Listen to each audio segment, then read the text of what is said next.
ప్రచారం దగ్గర నుంచి ఒక్కటిగా కలిసి తిరిగిన ట్రంప్ త్రయంలో చీలికలు కనిపిస్తున్నాయి. త్రయం అంటే వారెవరో కాదు, అమెరికా అధ్యక్షుడు డొనాల్డ్ ట్రంప్, స్పేస్ ఎక్స్ అధినేత ప్రపంచ కుబేరుడు Elon Musk, Biotech billionaire Vivek Ramaswamy.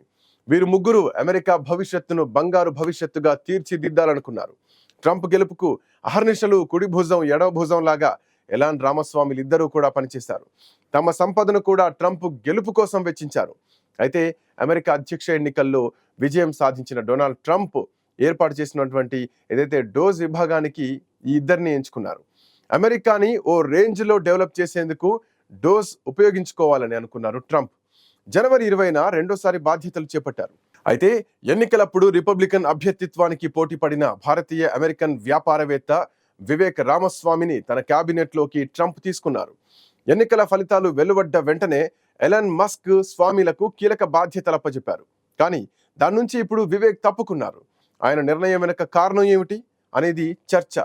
Trump ప్రమాణ స్వీకారం చేసిన రోజు వరకు అంతా బాగానే ఉంది. ఏమైందో ఏమో ఉన్నట్టుండి వివేక్ రామస్వామి తనకు అప్పగించినటువంటి డోస్ నిర్వహణ బాధ్యతల నుంచి తప్పుకున్నారు. భారత సంతతికి చెందిన వివేక్ రామస్వామి అమెరికాలో మంచి వ్యాపారవేత్తగా పేరు తెచ్చుకున్నారు. పైగా తన ఆలోచనల్ని బయటకి చెప్పడానికి ఏ మాత్రం వెనకాడని ఆవేశపరుడు. తాను కూడా అధ్యక్ష అభ్యర్థికి పోటీపడి అమెరికాని మరోసారి గొప్ప దేశంగా చూడాలనుకున్న ట్రంప్కు మద్దతు ప్రకటించారు. ఆయన ఆశయాల్ని కూడా భుజానికెత్తుకున్నాడు. కానీ ట్రంప్ గద్దెనెక్కిన రెండో రోజే తన దారి తాను చూసుకున్నాడు. మరి ఏ కారణంతో విడిపోయారు అన్నది ఇంకా తెలియరాలేదు. వివేక్ పై పొమ్మనకుండా పొగబెట్టేటువంటి కార్యక్రమం జరిగిందని అంతా చెవులు కొరుకుంటున్నారు. ప్రభుత్వ వ్యవస్థ ప్రక్షాళన కోసం ఏర్పాటు చేశారు డోస్. ప్రభుత్వ వృధా ఖర్చులను తగ్గించడం, వ్యవస్థలో సమూల మార్పులే లక్ష్యంగా డోస్ పనిచేస్తోంది. వివేక్తో పాటు ప్రపంచ కుబేరుడు ఎలన్ మస్క్లను సంయుక్త సారథులుగా ట్రంప్ నియమించారు. తనతో సమానంగా రామస్వామిని భాగస్వామిని చేయడాన్ని భరించలేకే తనను బయటకు పంపించినట్టు చెబుతున్నారు విశ్లేషకులు. మరి తెర వెనుక ఏం జరిగిందో ఇంకా బయటకు రాలేదు.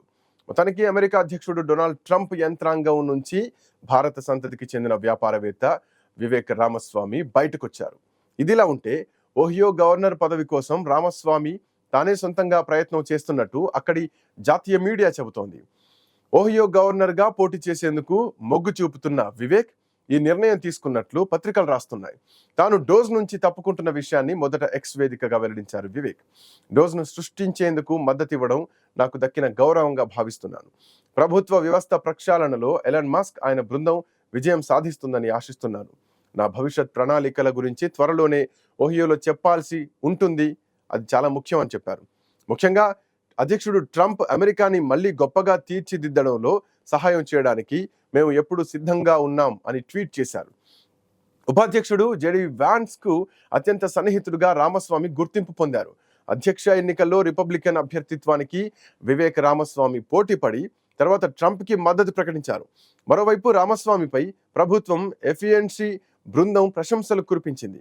డోస్ ఏర్పాటులో ఆయన చేసినటువంటి కీలక పాత్ర గురించి సీరియస్ గా ఆయన ఒక ప్రకటనలో కూడా చెప్పడం జరిగింది. ఆయన ఎన్నికైన పదవికి పోటీ చేయాలని యోచిస్తున్నారు. దాని ప్రకారం ఆయన డోస్ నుంచి తప్పుకున్నారు. గత 2 నెలలుగా డోస్ కోసం ఆయన చేసిన కృషికి కృతజ్ఞతలు. అమెరికాని మళ్ళీ గొప్పగా మార్చడంలో ఆయన కీలక పాత్ర పోషిస్తారని ఆశిస్తున్నాం అని చెప్పారు. వివేక్ రామస్వామి ఓహియో గవర్నర్ గా పోటీ చేయడానికి మొగ్గు చూపుతున్నట్టు ఆయన సన్నిహితులను కోట్ చేస్తూ వాషింగ్టన్ పోస్ట్ కథనం ప్రచురించింది. అంటే ఆయన ట్రంప్ టీం నుంచి తనంతట తానే బయటకు వచ్చినట్టుగా చూపించే పిఆర్ ప్రయత్నం జరుగుతోందని అర్థం చేసుకోవచ్చు. ఇదిలా ఉంటే అటు ఎలన్ మస్క్ సైతం ట్రంప్ నిర్ణయాల పట్ల సుముఖంగా లేరని సమాచారం.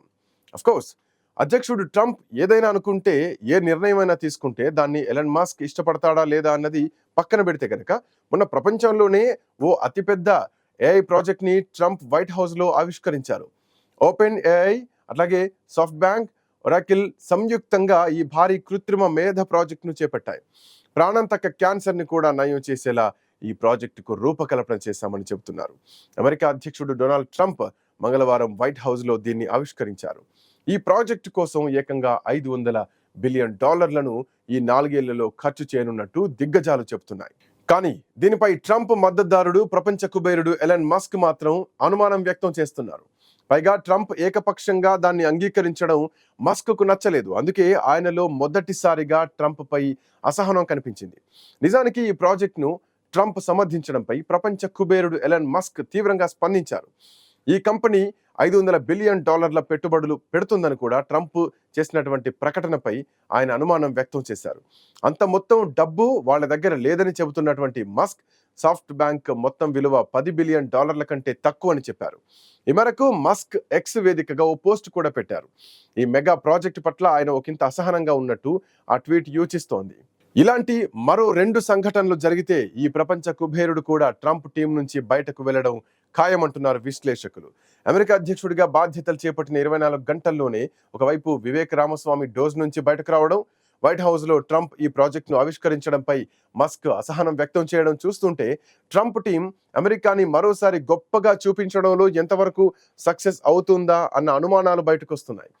వీరిద్దరే కాకుండా ట్రంప్ కేబినెట్ లో ఇంకా చురుకైన వ్యక్తులు మంత్రులుగా చేరారు. వారంతా ఇప్పుడు ఇద్దరి వంక చూస్తున్నారు. రేపు తమ వంతు వచ్చేసరికి ఎలా ఉండాలన్న విషయం పైన అంచనాలు కూడా సరిచూసుకుంటున్నారని అంటున్నారు విశ్లేషకులు. నిజానికి ట్రంప్ ప్రారంభించిన ఈ ప్రాజెక్టు విలువైంది. అందుకు కావలసిన నిధులు నిజంగానే వారి వద్ద లేవు. ఒక్కసారిగా వాటిని కుమ్మరించేందుకు వారేమి ఎలన్ మస్క్ లో లేదంటే జెఫ్ బోజెస్ లో కాదు, వాయిదాల పద్ధతిలో స్టెప్ బై స్టెప్ నిధులు సమకూర్చుకుంటామని అందులో భాగస్వామైనటువంటి సుందర్ పిచాయ్ ఇప్పటికే చెప్పారు. ఈ ప్రాజెక్ట్ ద్వారా ఏఐ సాయంతో ప్రాణాంతక క్యాన్సర్ ను కూడా నయం చేసే వ్యాక్సిన్ ని 48 గంటల్లోనే తయారు చేయవచ్చని వివరించారు. ఈ కార్యక్రమంలో open AI CEO Sam Altman, Oracle CEO Larry Ellison, SoftBank CEO Masayoshi Son పాల్గొన్నారు. ఈ ప్రాజెక్టులో భాగంగా టెక్సాస్లోని అతిపెద్ద డేటా సెంటర్ల సాయంతో కృత్రిమ మేధలు సరికొత్త ఆవిష్కరణలకు సిద్ధమవుతున్నాయి.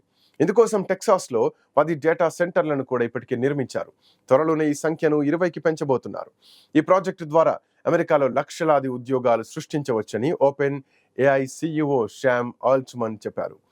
ఇళ్లలగ్గానే పండగ కాదన్నట్టు మొదటి రోజు ట్రంప్ చూపించిన ఉత్సాహం ఆయన పదవీ కాలం పూర్తయ్యే వరకు ఉంటుందా లేదా అనేది మాత్రం చూడాలంటే మరికొద్ది రోజులు ఆగాల్సిందే.